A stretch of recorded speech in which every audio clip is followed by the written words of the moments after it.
여러분, 요즘 시대에 중요한 키워드 중에 하나가 뭐냐? 완벽이라는 단어죠. 세상은 그렇습니다. 세상은 완벽한 사람을 요구하고 이 약점이 없는 사람을 요구합니다. 근데 실제로 사람을 보시면 약점이 없는 사람이 누가 있습니까? 완벽한 사람이 누가 있어요? 아무도 없죠. 누구나 약점이 다 있고 다 부족하지 않습니까? 한 몇 년 전에, 조금 시간이 지난 전인데, 제가 이제 우리나라 축구 이제 월드컵 아시아 예선인가요? 정확히 기억은 안 나는데 아시아 예선 축구 경기를 봤던 기억이 남는데, 우리나라가 원정을 가서 이제 그 경기를 하는데, 우리나라 상대가 정확히 기억이 안 나는데 굉장히 우리하고는 실력이 한참 떨어지는, 오만이었나 뭐 그랬는데 그런 팀하고 같이 경기를 치렀던 그 기억이 있는데, 그게 왜 기억이 남냐면, 이 상대팀이 아무래도 우리나라와 비교해서 전력이 너무 차이가 많이 나니까 이 상대팀의 전략이 뭐냐? 전원 수비입니다. 공격은 안 해요. 수비만 해요. 이제 적어도 지지는 않고 비기기 위해서. 근데 수비만 하고 하다가 결론적으로는 어떻게 됐냐? 우리나라가 그 경기 내내 공격만 하다가 딱 한 번 이 공격을 당했는데 그때 골을 먹힌 거예요.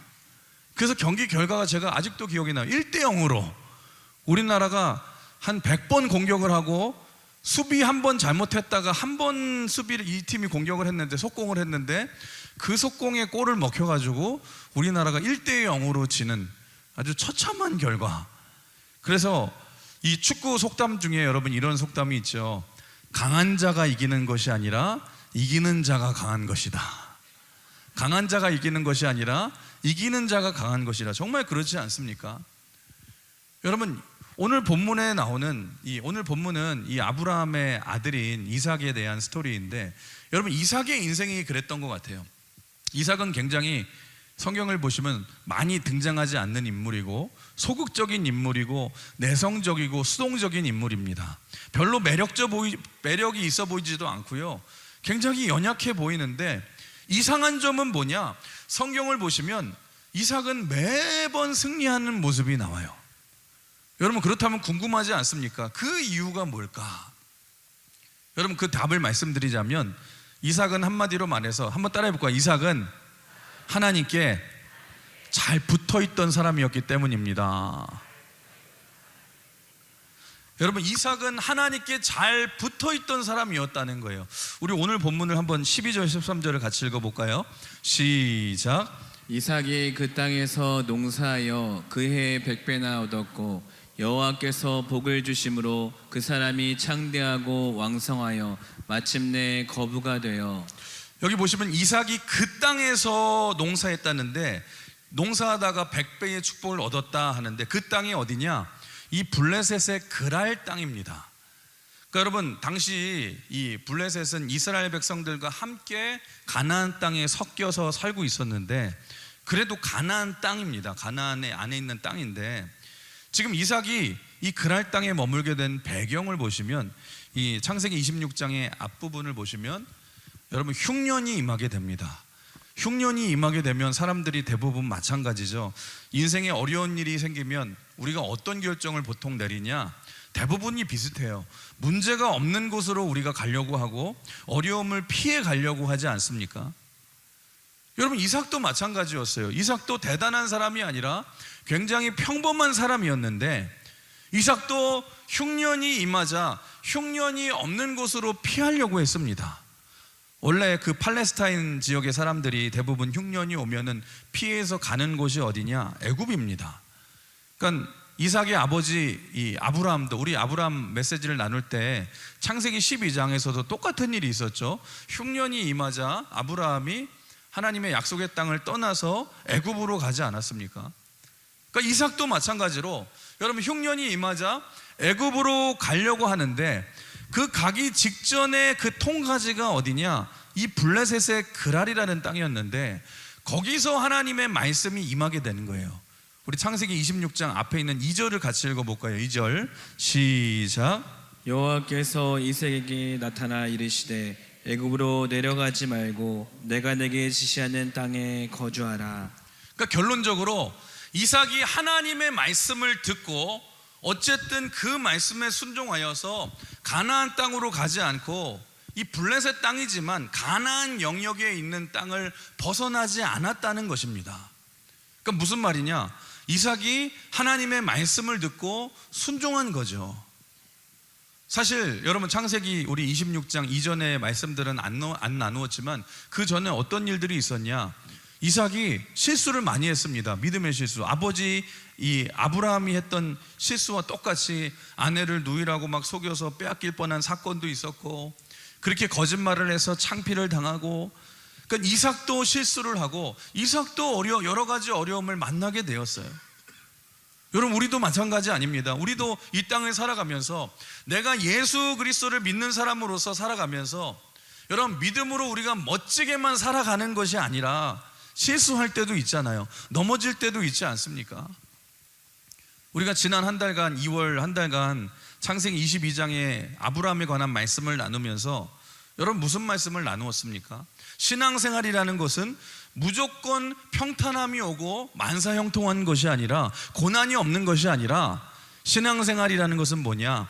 우리가 하나님의 영원하신 하나님의 말씀을 붙들고 어떠한 환경 속에서도 순종하여 고난을 극복하고 난간을 이기고 마침내 최종 승리하는 것, 그게 신앙생활임을 우리가 같이 나누지 않았습니까?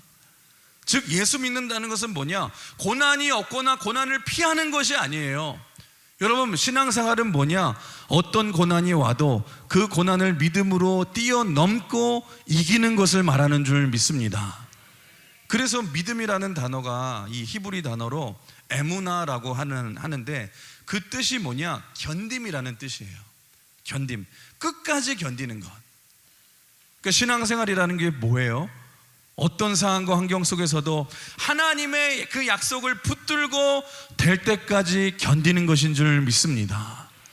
한마디로 말하면 버티는 것이 능력이라는 거예요. 따라해 볼까요? 버티는 것이 능력입니다. 옆 사람 인사해 볼까요? 버티는 것이 능력입니다. 그러니까 지금 이삭이 흉년이 임하자 애굽으로 피난을 가서 그 애굽 땅에서 100배의 축복을 얻은 게 아니에요. 그 100배의 축복이 임한 땅이 흉년이 임한 땅입니다. 그 땅에서 이삭이 100배를 얻었다는 것을 뭘 말하냐? 흉년을 극복했다라는 거예요. 하나님의 축복으로 승리하게 되었다는 것입니다. 무슨 말이냐? 여러분 부족해도 힘들어도 하나님의 말씀을 붙들고 있는 자리에서 충성하는 자들에게 하나님이 반드시 은혜를 주시고 축복을 주신다는 거예요. 그래서 한번 따라해 볼까요? 잘 붙어 있는 게 능력입니다. 신앙생활이라는 것은요 다른 게 아니에요. 있는 그 자리에서 잘 붙어 있고 여러분 충성하며 예수님께 붙어 있는 것, 그게 능력인 줄 믿습니다. 제가 항상 드리는 말씀이 있죠. 기는 놈 위에 걷는 놈 있고, 걷는 놈보다 무서운 놈이 뛰는 놈이고, 뛰는 놈보다 무서운 놈이 여러분 나는 놈이고, 나는 놈보다 더 무서운 놈이 나는 놈 위에 붙어있는 놈이다. 그러니까 신앙생활은 환경이 흔들리지 않고 있는 자리에서 충성할 때에 반드시 승리하게 될 줄 믿습니다. 제가 전도사로서 첫 사역을 할 때 20대 이 중반의 나이로 전도사로서 첫 사역을 할 때가 기억이 나는데, 제가 미국에서 신학교를 다닐 때 이제 한인교회에서 첫 사역을 했는데, 제가 그때는 그런 마음이 있었어요. 아, 내 사명은 청소년들을 살리는 것이다. 중고등부 사역의 이 마음이 있었고, 그때는 그런 마음이 있었어요. 전도사의 패기로서 아, 내가 뭔가 신학교를 가서 말씀만 전하면 막 성령이 역사할 것 같았어요. 그래서 내가 말씀을 전하면 한 적어도 조용기 목사님 급으로 돼서 그냥 말씀만 전하면 믿습니까? 그러면 다 뒤집어지고 그냥 다 은혜 받고 다 눈물을 흘리고 그냥 막 다 뒤집어질 거야. 막 그런 생각을 가지고 있어서 말씀이 너무너무 전하고 싶은 거예요. 뭐 지금 생각하면 굉장히 어리숙하고 교만했죠. 그래서 그때 꿈은 뭐였냐? 내가 빨리 말씀 사역을 해서 내가 목회를 해야겠다라고 그 마음가짐을 가졌는데, 근데 하나님의 인도하심이 참 오묘한 게 뭐냐? 제가 첫 사역지인 교회에서 처음 제게 맡겨주신 사역이 뭐냐? 중등부 애들 찬양팀을 인도하는 사역을 맡겨주신 거예요. 근데 처음에 제가 이해가 안 되는 거예요. 하나님 아시잖아요. 하나님, 제가 원하는 사역은 이 방향이 아닙니다. 저는 말씀을 전하고 싶습니다. 그런데 찬양 인도가 웬 말입니까? 그러니까 왜냐하면 저는 그 당시에 제가 사실 노래를 굉장히 못했습니다. 지금도 못하지만, 근데 목소리도 안 되고, 제가 지금은 목소리가 좀 굵어졌지만 그 당시에는 모기 목소리였어요. 안녕하세요 이랬어요. 그래서 제 컴플렉스가 뭐냐, 저는 뭐 아끼는 치수는 있는데 여러 가지, 제가 컴플렉스가 뭐냐, 저는 노래를 굉장히 못했거든요. 노래를 못해. 뭐 음치는 아닌데 목소리가 너무 안 좋았어요. 그래서 그게 하나님, 이게 갑자기 이게 웬 사역을 이렇게 맡겨주십니까? 제가 원하는 방향은 이게 아닌데, 심지어 이제 찬양팀을 맡겼는데, 인도를 맡겼는데 중등부 애들, 근데 뭐 큰 교회가 아니에요. 작은 교회니까 제게 맡겨진 애들이 3명이에요. 3명, 딱 3명. 베이스 하나, 일렉 하나, 드럼 하나. 그 너무 혼란스러운 거예요. 하나님, 구름대 같은 성도들을 내가 기대했는데 이게 웬 말입니까? 그러면 막 처음에는 시험이 들어서 막 하나님이 나를 버리신 것 같고, 그리고 같이 사역을 하는 다른 이제 말씀 사역을 하는 사역자들 보면은 부러워서 열등감도 생기고 막 방황을 하고 막 나름대로 울기도 하고 막 그랬는데, 어느 날 하나님께서 저에게 주신 말씀이 뭐냐, 기도하고 있는데 그런 마음을 주시는 거예요. 신영아, 너 왜 그렇게 불평만 하고 있냐? 그래도 내가 너에게 뜻이 있어서 이걸 맡긴 거 아니겠느냐? 주어진 환경에서 한번 순종해 봐. 내가 너에게 천하보다 귀한 생명을 3명이나 붙여줬는데, 다른 사람은 1명 붙여주는데 너한테 3명이나 붙여줬는데 네가 뭔데 그러니? 그냥 맡겨진 영혼들 사랑하고 충성해 봐. 여러분, 그 마음을 주신 거예요. 제가 그 순간에 막 뒤로 망치를 막 팍 맞은 듯이 제가 깜짝 놀라가지고 정신이 번쩍 들고, 그런 마음이 일단 변화가 되더라고요. 그렇지, 지금 인도하는 이 길 가운데도 하나님의 뭔가 뜻이 있겠지. 그러면서 제가 마음 하나를 바꾸니까요, 여러분, 사역이 달라지기 시작하는데, 내가 맡겨진 사명이 내가 작아도 내가 부족해도 그냥 내가 충성 한번 해봐야겠다, 그 마음 하나 바꾸고 사역하는데요, 이상해요. 이전에 없던 기쁨이 생기기 시작하고요, 사역이 너무너무 재밌기 시작하는 거예요. 수동적이던 태도가 여러분 적극적이게 변화가 되고, 그때부터는 이제 찬양 인도도 한번 이왕 하는 거 잘해봐야겠다, 그러면서 목소리를 어떻게 하면은, 그래도 찬양 인도 하려면은 영성이 중요하지만 그래도 어느 정도 노래를 불러야 되잖아요. 그러면 어떻게 하면 노래를 잘할까 고민을 하고 봤더니, 일단 찬양 인도하는 사람들 중에서 얇은 목소리는 없더라고요. 모기 같은 목소리, 안녕하세요 이런 건 별로 없어요. 그 굵은 목소리를 내봐야겠다 해서 막 이렇게 연습도 해보고, 대부분 찬양 잘하는 사람들을 보니까 교회에서 보면 다 바이브레이션을 하더라고요. 막 그래서 막 이런 사람이 아니고, 그래서 나도 바이브레이션을 좀 연습해야겠다 해서 물어봤어요, 전문가한테. 했더니 뭐 연습을 뭐 어떻게 하래요. 그래서 했어요. 막 뭐 이렇게 하면 평소에 이렇게 막 하면 연습을 하래요. 말해보세요. 차를 타고 가면서도 걸으면서도 얼마나 연습을 많이 하고 그래서 연습을 하고 고민을 하고 연구를 하고 또 기도하면서, 그 말 안 듣는 애들 그 3명 중에 꼭 다 나오지 않아요. 꼭 한 주에 1명씩 돌아가면서 빠집니다. 그러면은 신방하고 애들이랑 먹고 자고 그러면서 데리고 기쁨으로 충성하면서 사명을 감당하다 보니까, 놀라운 사실은 제가 처음으로 부흥을 경험했는데 1년이 지나고 나니까 찬양팀이 3명에서 6명이 되더라고요. 여러분, 제가 2배 부흥이죠. 분명한 2배 부흥, 100% 부흥입니다. 제가 그 열매를 경험했어요. 그런데 더 놀라운 사실은, 그렇게 환경에 나중에 흔들리지 않고 끝까지 있는 자리에서 충성을 했더니, 하나님께서 나중에는 그 2번째 사역이 뭐였냐면, 중고등부 사역, 찬양 인도 사역자에서 이제는 전체 어른 예배를 인도하는 찬양 인도자로 저를 세워주시더라고요. 그래서 제가 전혀 예상하지 못하던 하나님의 인도하심이었거든요. 근데 왜 그랬을까 그때는 궁금했는데, 지금 돌아보니까, 지금 생각해보면 그래요. 그때의 그 경험이 아니었으면 지금도 제가 찬양에 자신이 없었을 거예요. 예배 후에 설교 후에 찬양 같은 거 안 부르고. 근데 지금 생각해 보면 내가 지금 이 사역을 할 수 있는 그 밑거름이 하나님 그때 훈련을 시키셨고 지금 그 시간들을 통해서 지금의 제 모습이 있는 거 아닙니까? 여러분, 신앙생활도 마찬가지라는 것입니다. 환경에 흔들리지 않고 말씀을 붙들고 끝까지 충성하는 자에게는 하나님이 반드시 넘치도록 은혜를 주실 줄 믿습니다. 여러분, 충성이 중요한 거예요. 이 요한계시록 2장에 나오는 이 서머나 교회, 예수님께서 이 칭찬하신 교회 중에 서머나 교회를 칭찬하실 때 이런 말씀을 하시는데, 우리 요한계시록 2장 10절 말씀 같이 읽어볼까요? 시작. 내가 죽도록 충성하라. 그리하면 내가 생명의 관을 내게 주리라. 아멘.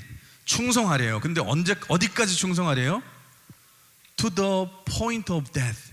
그러니까 죽을 때까지, 죽는 시점까지 네가 충성하면 내가 너에게 생명의 면류관을 주리라.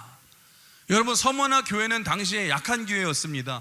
능력이 많지 않은 교회였는데 그 서머나 교회가 하나 잘한 게 뭐였냐? 어떤 핍박과 어려움이 있어도 신앙의 자리를 떠나지 않고 끝까지 버티며 충성한 거. 여러분, 그거 하나 잘하자. 여러분, 예수님 뭐라고 말씀하시냐? 너희가 너에게 생명의 면류관, 가장 천국에서 큰 상급을 주실 정도로 하나님이 칭찬해 주시고 높여 주시지 않습니까? 사랑하는 성도 여러분, 잊지 마십시오. 능력보다 중요한 게 여러분 충성인 줄 믿습니다. 능력보다 중요한 게 충성이에요. 여러분, 충성하십시오. 아무리 힘들어도 공동체를 떠나지 마시고, 여러분 교회를 떠나지 마시고, 붙어만 있어도 복이 임할 줄 믿습니다.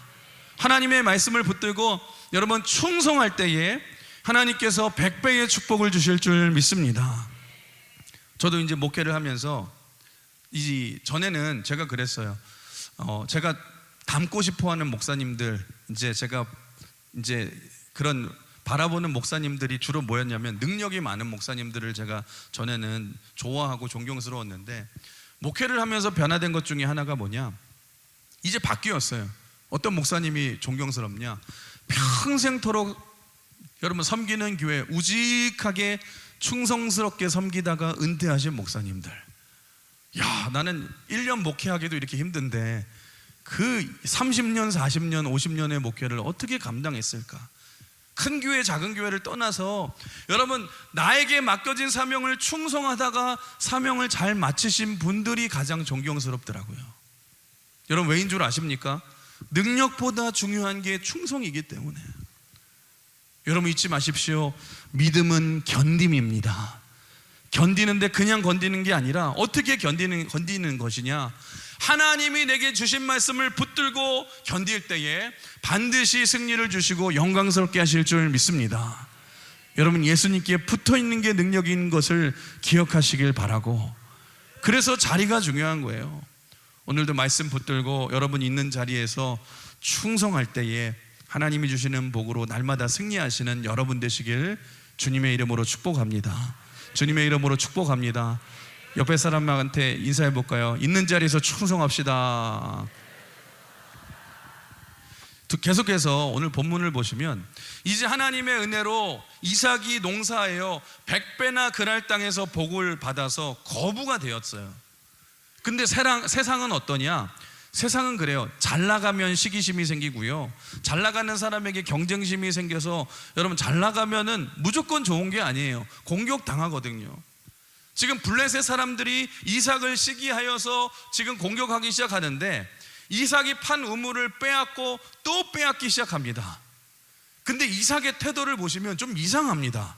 왜냐하면 블레셋이 빼앗으려고 할 때마다 싸우려고 하지 않고 그냥 그 우물들을 그냥 양보하는 거예요. 여러분, 그렇다면 궁금하지 않습니까? 계속해서 우물을 빼앗겼음에도 불구하고 이삭이 그들과 싸우려고 하지 않았던 이유가 뭘까? 여러분, 이삭이 싸움을 못해서입니까? 성격이 소심해서입니까? 그렇지 않습니다. 여러분, 이유는 딱 한 가지인데 그것은 뭐냐? 이것이 이삭의 믿음인데, 여러분 어떤 믿음이냐? 내가 빼앗겨도 하나님이 나를 축복하시면 하나님이 내게 더 좋은 것을 주신다는 그 믿음이 이삭은 가지고 있었다는 것입니다. 여러분, 하나님께서 잘 기억하셔야 돼요. 여러분이 하나님께서 우리에게 축복을 주실 때에 반드시 우리에게 한 가지 요구하시는 것이 있는데, 그게 뭐냐? 여러분, 채워주기 위해서는 반드시 비우는 게 필요합니다. 아니, 비워야지 여러분 다른 것을 채울 수 있잖아요. 그릇에다가도 뭘 담으려고 할 때 여러분 가장 좋은 그릇이 뭐예요? 텅 비어있는 그릇이 중요하잖아요. 여러분들 음식점에 가가지고 이제 음식을 담아 먹으려고 하는데 그릇이 필요하면 음식 서빙하는 사람들한테 저기요 그러면서 빈 그릇 하나 좀 주세요, 그릇 좀 주세요. 그 말은 뭐예요? 비어있는 깨끗한 그릇, 새 그릇을 달라고 하는 말 아닙니까? 왜냐하면 뭔가가 담겨져 있으면 그 그릇을 못 쓰잖아요. 마찬가지로 하나님이 우리를 사용할 때를 보시면은요, 가장 먼저 하시는 일이 뭐냐? 우리 안에 다른 것으로 가득 차 있는 것을 비우게 하시고 깨끗게 하신다는 것입니다. 오늘 본문도 보시면 지금 이삭이 100배의 축복을 얻어서 이제 부자가 되었습니다. 근데 사람이 제일 힘든 게 뭐냐? 성공한 자리에서 떠나라고 할 때에 제일 힘들지 않습니까? 여러분, 교회에서도 보시면, 저는 지금 뭐 담임 목사지만 부교육자로 섬기다 보면, 저도 전에 이제 부교육자로 섬길 때를 생각해 보면, 부교육자로 섬기다 보면 로테이션을 할 때가 있잖아요. 우리 교회도 그렇지만 저도 부교육자 생활을 해서 한 부서에서 열심히 섬기면서 막 부흥도 경험하고 열매도 거두고, 여러분 좀 이렇게 괜찮은 거 익숙하고 좀 잘 되는 것 같으면 몇 년 있다가 로테이션으로 또 바꾸는 거예요. 그리고 그때 처음 드는 마음이 뭐냐? 섭섭한 마음이 들잖아요. 근데 거기에도 하나님의 다 뜻이 있더라고요. 왜냐하면 떠나서 내가 다시 시작함을 통해서 교만했던 내 마음이 다시 겸손해지고 또 새로운 것을 배우게 되고 내가 더 성장하는 계기가 되고, 이것 자체가 훈련이 되더라고요. 여러분, 버리는 훈련이 뭔 줄 아십니까? 그것은 뭐냐? 하나님이 또 내게 채워주심을 믿고 하나님의 말씀에 순종할 때에 하나님의 일하심을 체험할 수 있다는 것입니다. 지금 이삭을 보십시오. 100배의 축복을 받아서 너무 좋은데 아비멜렉이 떠나라고 해요. 16절 볼까요? 16절 시작. 아비멜렉이 이삭에게 이르되 내가 우리보다 크게 강성한즉 우리를 떠나라. 여러분, 성공한 곳에서 떠나는 것이 쉽지 않지만 이삭이 떠나잖아요. 근데 그 이유가, 이게 어떻게 가능한 줄 아십니까? 이삭은 믿음이 있었는데, 어떤 믿음이냐? 장소가 중요한 것이 아니라 하나님이 나와 함께 하시면 어느 곳을 가든지 하나님이 나를 보호해 주실 거야, 하나님이 나를 인도해 주시고 하나님이 나를 축복해 주신다는 믿음이 있었다는 것입니다. 여러분, 이런 이삭이 빼앗기는 믿음을 통해서 우리는 한 가지 예수님의 십자가를 발견하게 되는데요. 여러분, 예수님도 어떤 분이셨습니까? 빼앗김으로 말미암아 얻는 분이 예수님 아닙니까? 여러분, 십자가가 뭐예요? 빼앗김으로 더 큰 복이 주어지는 것이 그 신비가 십자가의 신비 아닙니까? 여러분, 예수님이 이 땅에 오신 목적이 무엇입니까? 우리가 오래 장수하기 위해 오신 겁니까? 아니면 우리가 부자 되기 위해서 오신 겁니까? 아니면 귀신을 쫓아내기 위해 오셨습니까? 만약에 그런 것들이 예수님이 해야 될 궁극적인 목적이었다면, 최종 목적이었다면 예수님 십자가 지실 필요 없거든요. 그런데 예수님이 십자가를 지신 이유는 뭐냐? 여러분, 십자가 없이는 절대로 할 수 없는 것이 있기 때문에, 그게 뭐예요? 죄사함과 죄 씻음 아닙니까? 우리는 다 죄인이잖아요. 우리가 다 죄짐을 짊어지고 밤마다 잠을 못 이루며 살아가는 연약한 존재 아닙니까? 여러분, 그렇습니다. 우리는 다 죄인인 줄 믿습니다. 그래서 이걸 씻어내야 되는데, 그래서 이스라엘 백성들도 성전에 들어갈 때에 제일 먼저 보이는 게 제단이거든요. 왜인 줄 아세요? 가장 중요한 것이 이 죄를 불로 태우든지 물로 씻기든지 하기 위해서. 이렇게 우리는 죄로 인해서 영원한 지옥에 갈 존재, 소망이 없는 존재라는 거예요. 그런데 예수 그리스도의 십자가의 보혈을 믿으면 어떤 일이 벌어지는 줄 아십니까? 지옥 가야 할 우리의 인생이 천국으로 변화되는 줄 믿습니다. 여러분, 천국이 어떤 곳이에요? 천국은 예수님과 동행하는 곳이에요. 예수님의 임재가 있는 곳이에요. 그래서 우리가 전도할 때도 여러분, 전하는 것이 무엇입니까? 뭘 우리가 전해요? 예수님이 우리의 죄를 사해 주신 죄사함을 증거하는 거예요. 예수님이 우리를 구원해 주신 십자가의 은혜를 전하는 거예요. 이거 외에 우리가 전달할 게 뭐가 있겠습니까? 그래서 십자가라는 게 뭔 줄 아세요? 십자가는 죽는 것이고 비우는 것이고 내려놓는 거예요. 포기하는 것인데, 그 십자가를 붙들고 믿을 때 우리의 죄사함이 이루어지고 그 은혜로 우리가 구원함을 얻게 되고 영원한 하나님의 자녀가 되는 줄 믿습니다. 여러분, 이 사회는요, 경쟁 사회예요. 내가 너를 짓밟고 너를 경쟁해서 이겨야지만 내가 편안하게 잘 살 수 있고, 여러분, 그래서 내가 이겨야 되고 내가 더 높아져야 되고 내가 더 많이 벌어야 되고. 그런데 이런 세상에서 예수님처럼, 이 이삭처럼 산다는 게 뭔지 아십니까? 십자가의 은혜로 산다는 게 뭔지를 아십니까? 세상하고 똑같이 내가 이기려고 높아지려고 쟁취해서 사는 인생이 아니라 예수님처럼 나누고 섬기고 희생하고 흘려보냄을 통해서 살아가는 거예요. 여러분, 십자가의 능력은 빼앗김을 통해서 살리는 인생이 되는 줄 믿습니다. 아니, 선교가 뭐예요? 이유 없이 희생하고 다 퍼주는 게 선교 아닙니까? 물건 우리가 모아서 사서 다 나눠주고 흘려보내주고 여러분 사랑해주고 품어줘서 내가 희생해서 복음이 흘러가고 영혼이 살아나잖아요. 그게 십자가의 능력 아닙니까? 근데 여러분, 여기서 중요한 것이 하나 있어요. 여러분, 우리가 이렇게 부족하고 연약한 우리가 어떻게 이 험한 세상에서 십자가의 삶을 살아갈 수 있고 어떻게 이삭처럼 흘려보내는 삶을 살아갈 수 있습니까? 어떻게 내가 내 것을 포기하고 양보하고 희생하고 살아갈 수 있는 줄 아십니까? 여러분, 내 힘으로는 할 수 없어요. 여러분, 인간은요, 수리가 안 되는 존재입니다. 우리는 죄와 허물로 다 깨진 존재이고 내가 나를 수리 못해요. 마치 우리는 깨진 항아리와 같거든요. 여러분, 생각해 보세요. 깨진 항아리에는요, 아무리 물을 부으려고 부어도 절대로 채울 수 없어요. 내가 그 깨진 곳을 막 본드로 붙여보고 메꾸려고 해보고 고치려고 해도 자꾸 실금이 생겨서 자꾸 물이 새어나갈 수밖에 없습니다. 그런데 깨진 항아리에 물을 온전히 담는 방법은 그래서 한 가지밖에 없어요. 그 한 가지 방법이 뭔 줄 아세요? 그냥 물 속에 그냥 잠기면 돼요. 여러분, 그러면 깨진 항아리나 온전한 항아리나 똑같이 물을 온전히 담을 수 있잖아요. 마찬가지예요. 저도 그렇고 여러분도 그렇고 우리가 이런 십자가의 삶을 살기 위해서는 그래서 우리가 주님 안에 잠겨야 될 줄 믿습니다. 어떤 항아리를 할지라도 우리가 다 금이 가 있고 물이 다 새는 깨진 항아리, 우리는 죄인과 같은데, 그래서 우리가 예수님처럼 살기 위해서는 성령 충만해야 되는 거예요. 성령 안에 잠겨 있어야 될 줄 믿습니다. 그렇지 않고서는 내가 희생할 수 없어요. 내가 양보할 수 없어요. 여러분, 용서할 수 없어요. 흘려보낼 수 없고 살릴 수 없다라는 것입니다. 이삭은 이런 믿음을 가지고 있었어요. 내가 빼앗겨도 하나님이 축복해 주시면 더 풍성한 은혜를 주실 거야.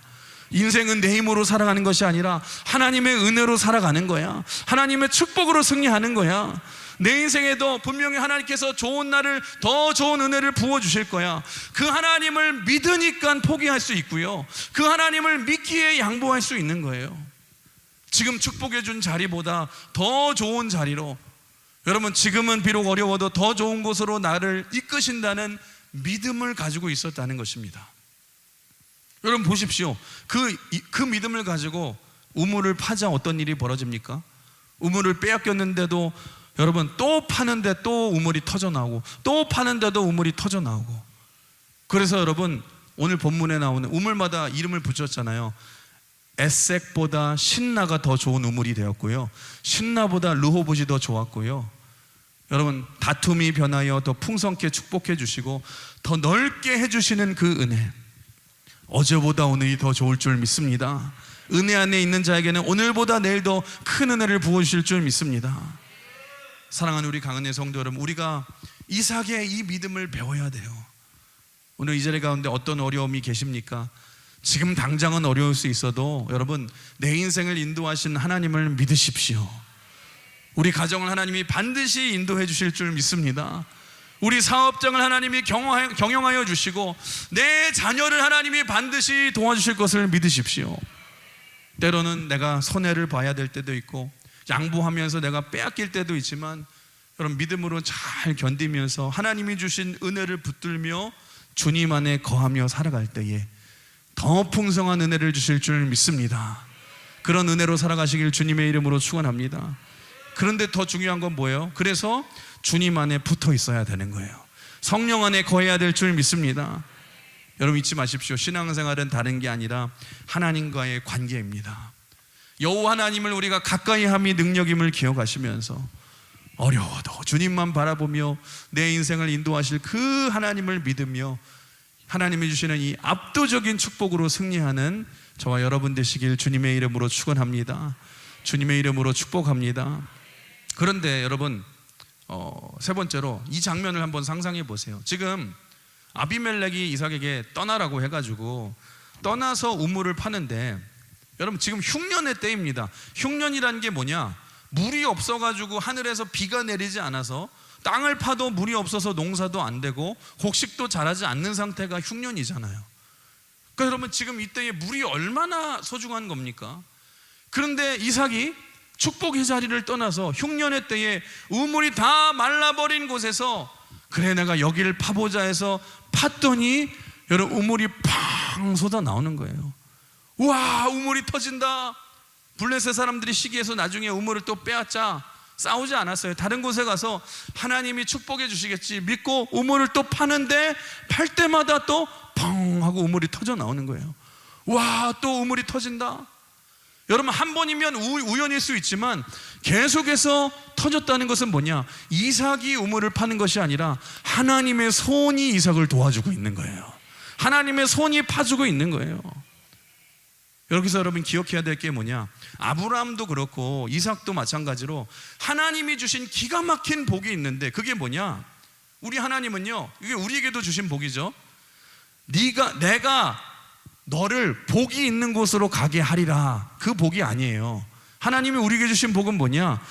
네가 가는 곳이 복이 될지라. 왜냐하면 네가 복이기 때문에. 여러분 우리에게 주어진 복은 뭐냐? 예수 믿는 우리가 복이 되어서 우리가 하는 곳마다 하나님이 역사하실 줄 믿습니다. 우리가 가는 곳마다 하나님에게 복이 될 줄 믿습니다. 하나님이 도와주시고 하나님이 함께 하시는 복된 인생이 되게 해주시겠다는 것, 그게 우리에게도 주신 약속 아니겠습니까? 사랑하는 성도 여러분, 그렇습니다. 예수 믿는 우리는 이 아브라함과 이삭과 같은 복을 받은 복덩어리인 줄 믿습니다. 우리 옆 사람 인사해 볼까요? 당신이 복덩어리입니다.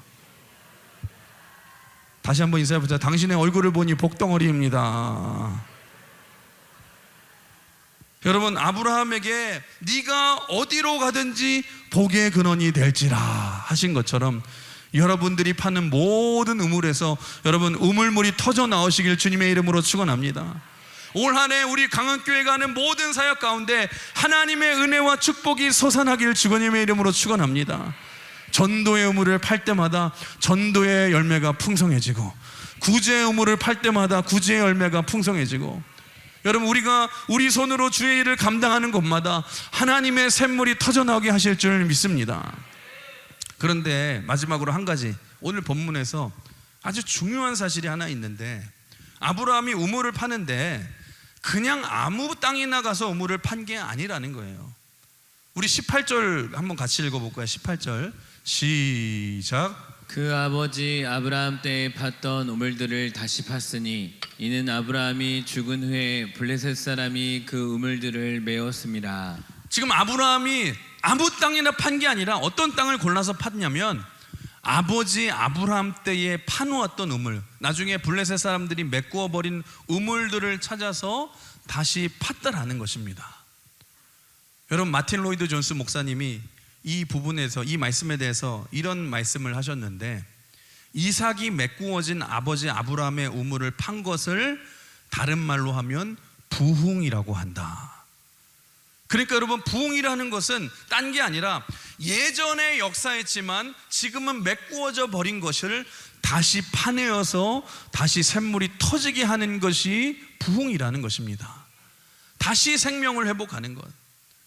지난주에 우리 윤학열 감독님 오셔서 1일 부흥회를 통해서 여러 가지 하신 말씀을 하셨지만 저하고도 개인적으로 있으면서 하신 말씀 중에 기억나는 말씀이 뭐냐, 그동안 자기가 부흥을 연구하면서 부흥의 전 세계에 나타나는 부흥을 보면서 추적해보고 부흥도를 따라다녀 보니까 한 가지 특징이 있는데, 여러분, 하나님께서는 하나님이 부흥을 일으키는 그것을 보면은 하나님은 전혀 새로운 곳에서 하나님의 강력한 주권적인 역사로 부흥을 일으키기도 하지만 주로 하나님이 부흥을 어디에 일으키시냐면 전에 부흥이 일어났던 곳에서 부흥을 일으켜 주시더라는 거예요.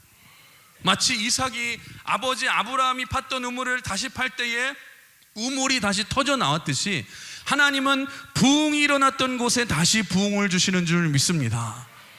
제가 그 말씀을 듣는데 막 가슴에 뜨거운 비전이 생기고 기도 제목이 생기는데, 여러분들도 저와 같은 비전을 품으시고 저와 같은 기도 제목을 품으시길 주님의 이름으로 축원합니다. 우리 강흥교회가 어떤 교회예요? 하나님이 그 80년대 90년도에 특별하게 우리 금요 철야를 통해서 큰 은혜를 주시고 우리가 큰 부흥을 체험했던 부흥의 현장이 있던 교회 아닙니까?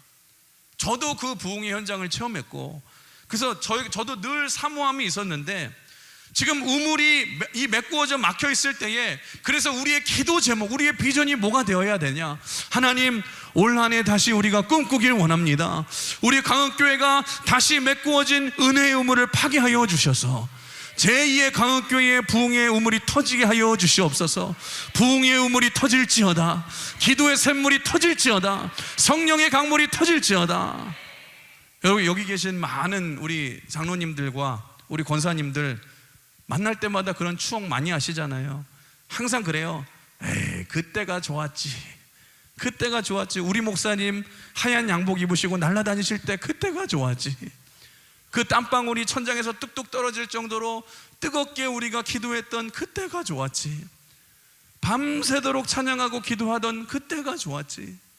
예배 때마다 성령이 임하고 예배 때마다 회개가 터지고 눈물이 나오고 주님이 그렇게 좋았던 그때가 좋았지. 그렇게 많이 울었던 그때가 좋았지. 이제는 그 부흥의 시간이 추억이 되어서 완전히 메꾸어진 아브라함의 우물처럼 되어 있다라면 우리가 다시 이삭의 심정으로 우물을 파내야 될 줄 믿습니다. 여러분, 올 한 해 결단했으면 좋겠어요. 우리가 다시 예배의 우물을 파내야 됩니다. 그 지하 예배당에서 뜨거웠던 회개의 우물, 기도 소리가 끊이지 않았던 그 기도의 우물을 다시 파내야 될 줄 믿습니다. 사도행전 16장 15절에서 우리 주님께서 내가 다시 다윗의 장막을 일으켜서 다윗에게 받았던 그 예배를 다시 받고 싶다 하셨던 그 다윗의 장막 같은 뜨거운 예배를 우리가 회복해야 될 줄 믿습니다. 찬양을 불러도 감격으로 눈물로 우리가 찬양했던 그 찬양의 우물을 회복해야 될 줄 믿습니다. 그 우물을 우리가 다시 파내야 된다는 거예요. 사랑하는 성도 여러분, 오늘 말씀을 정리하면서 여러분, 오늘 말씀을 통해서 여러분 창세기 26장을 말씀을 읽으시면서 들으시면서 100배의 축복에만 초점을 두지 마시고 그 과정을 살피셔야 돼요. 여러분, 연약하고 부족한 이삭이었지만 하나님의 말씀을 붙들고 온전히 순종하며 있는 자리에서 충성할 때에 하나님께서 흉년의 땅에도 100배의 축복을 주신 것처럼 여러분 기억하십시오. 능력보다 중요한 게 충성인 줄 믿습니다. 예수님께 잘 붙어있는 게 축복인 줄 믿습니다. 그게 능력이에요. 여러분, 방황하지 마시고 하나님의 말씀으로 잘 버티셔야 돼요. 믿음으로 잘 견딜 때에 여러분의 인생에도 100배의 축복을 주실 줄 믿습니다. 그리고 두 번째로 이삭의 빼앗기는 영성. 여러분, 십자가의 능력이 무엇입니까? 빼앗기고 희생하고 예수님처럼 버림받은 죽음이 나중에 복이 되고 이 부활의 영광이 되어서 생명을 살리는 축복이 된 것처럼 우리도 작은 예수가 되어서 우리가 세상 속에서 믿음을 붙들고 세상과 다르게 살아가는 거죠. 우리가 세상 속에서 희생하고 섬기고 양보하며 이 복음을 흘려보낼 때에 저와 여러분을 통해서 이 생명이 살아나는 역사가 여러분의 삶에서 일어날 줄 믿습니다. 그걸 통해서 우리를 자라게 하시고 영광스러운 인생으로 쓰임받게 될 줄 믿습니다. 여러분, 예수 안에, 성령 안에 거함으로써 이런 인생이 되셔야 되고, 그리고 마지막에 이삭의 아버지 아브라함 때에 팠던, 그런데 메꾸어졌던 그 우물들을 이삭이 다시 파서 우물이 터졌던 것처럼 우리 강흥교회가 다시 기도의 우물을 회복하고 은혜의 우물을 다시 터지고 부흥의 우물을 다시 한번 파서 올해 놀라운 회복과 부흥의 역사가 일어날 줄 믿습니다. 우리 한번 같이 한번 따라해 볼까요? 우리 손을 쥐시고 한번 따라해 볼까요? 내 인생에 회복의 우물이 터질지어다. 우리 가정에 은혜의 우물이 터질지어다. 우리 교회에 부흥의 우물이 터질지어다. 우물아 터져라, 터져라. 할렐루야.